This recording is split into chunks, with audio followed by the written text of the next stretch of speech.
But if you're looking for a natural product from an animal, what people do is they go around the world and they take a kilo of each animal that they find. Okay? And so they go around the ocean and they find some sponge, they take a kilo of that sponge, and this is the traditional approach for natural products. And if we had used that approach on cone snails and taken a kilo of cone snail and ground up the whole cone snail, right, 1 kilo, we would not have discovered conus peptides. Okay? The key thing, I think, is that animals are fundamentally different. They're very specialized, and they produce those chemicals only when and where they need them, and very often in very small and very specialized tissues. Furthermore, they produce those chemicals to interact with other animals. And so the message that I'd like to give from our research is that in order to develop drugs from animals, it's an enormous advantage to have the biodiversity immediately accessible to you, around you. Okay? Because you're going to have to know the biology well enough to be able to dissect the one tissue that's producing the compound, or know exactly when those chemicals are being produced. And that's something, therefore, that we, as the keepers of the richest marine biodiversity on Earth, should be able to take advantage of in the next century of the University of the Philippines. I would like to illustrate what I think is the future approach by an example in our own work. There are a group of very important compound molecules in the brain, in the central nervous system, called nicotinic receptors, nicotinic acetylcholine receptors. So people who smoke, nicotine affects these receptors, and that's why they're called nicotinic receptors. Okay? And as you know, smoking produces all kinds of effects. The same nicotinic receptors are responsible for movement. So when a nerve releases acetylcholine, those same nicotinic receptors open up. The problem, the molecular problem, and what makes them complicated to understand, so these are very important in things like Alzheimer's. All of the Alzheimer's drugs tend to work on these kinds of receptors and in all kinds of neuronal conditions. But the reason why they're very hard to understand is because a nicotinic receptor has 5 different subunits, and each subunit is encoded by a different gene. And you have lots of genes that can make up different nicotinic receptors. So the one that's present in our muscle looks like this, and here are some examples of the kinds of nicotinic receptors that are present in our brain. And you can see that if you can mix and match these into 5 to make one functional array, you have an enormous amount of complexity. And yet this is what's making our brains work. And so we really don't understand these receptors. So part of our basic research, especially Michael McIntosh, has been to try to find out whether cone snails will provide specific pharmacological agents for specific nicotinic receptors. And the way we do that is that we found the first peptide from this cone snail. And because we know the relationship between the cone snails by molecular phylogeny, we first looked at all of the cone snails that were closely related to this one. And when you do that, you find different peptides, but they all have more or less the same spacing, and in fact, they all hit the same type of nicotinic receptor, okay? Only the nicotinic receptor on the muscle. So all of these are part of the motor cabal. They're all paralytic toxins. But these are not the ones we're interested in, because we already understand that receptor. We're interested in the other receptors. And so how do you do that? So here is the branch. There's Conus magus, and here are its close relatives. And so by knowing the phylogeny of cone snails, we decided to look further afield at other groups of cone snails to see whether there were members of that gene family that hit the other nicotinic receptors. And sure enough, when we looked at other members of the family, we found peptides that looked very different from this original set and which did not hit the muscle subtype. Only those from that first branch hit the muscle subtype. And instead, by looking at this branch, and this branch of cone snails, and again, this is all done with genes now. We don't have to take hundreds of cone snails and do the biochemistry. We just do a little bit of PCR. We just look at the sequences. We found that this peptide was specific for this receptor, this peptide for this peptide for this receptor, and this peptide for this. And these are the first agents that are specific for those particular receptors. Now, why is this interesting? Because since there was no pharmacological agent that hit this receptor, we could immediately look at animal models of disease to see whether this had any usefulness at all.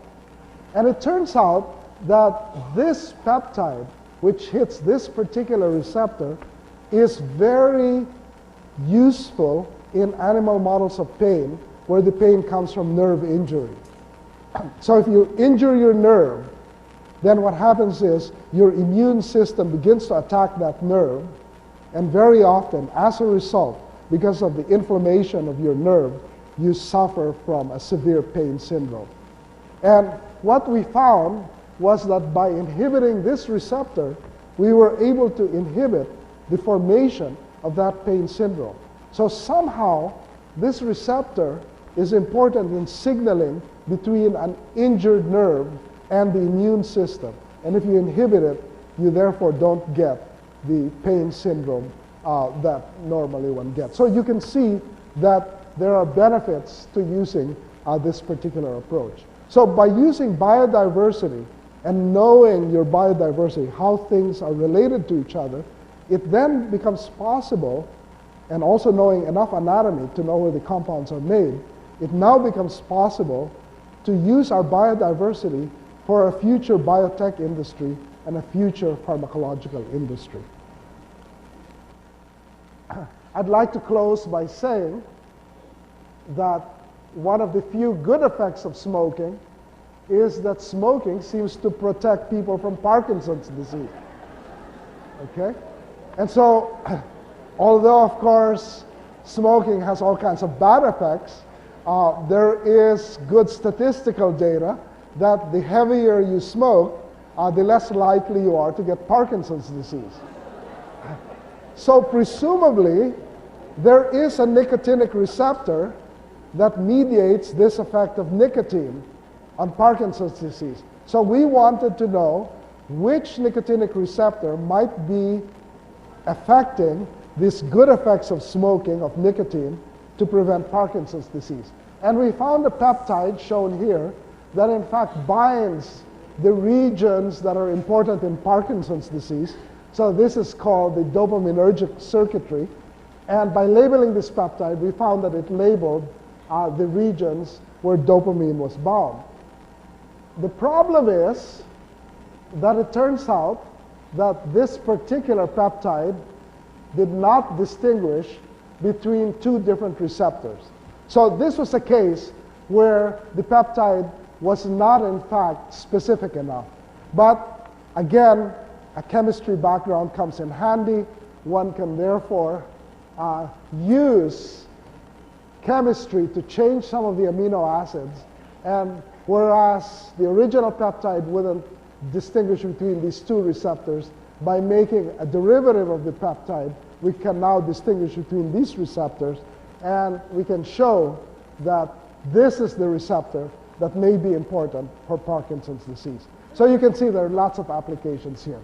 Now, what I'd like to close with is to tell you that not only cones, but there are many other venomous mollusks that I hope some of the people in this room will look at in the future. And in particular, the turrid snails there are 12,000 species. So the biodiversity in the Philippines is amazing, and we can find these more in the Philippines than anywhere else.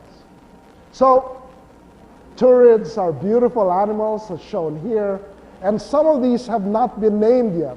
So because I worked with this species, with Frank Heralde, a graduate student here at the University of the Philippines, this was an unknown species when we worked on it, and so we named it after his hometown, Gemula sogodensis, from Sogod, Cebu.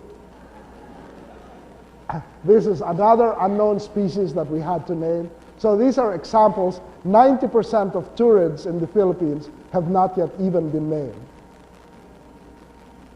And so this shows you the family of venomous mollusks.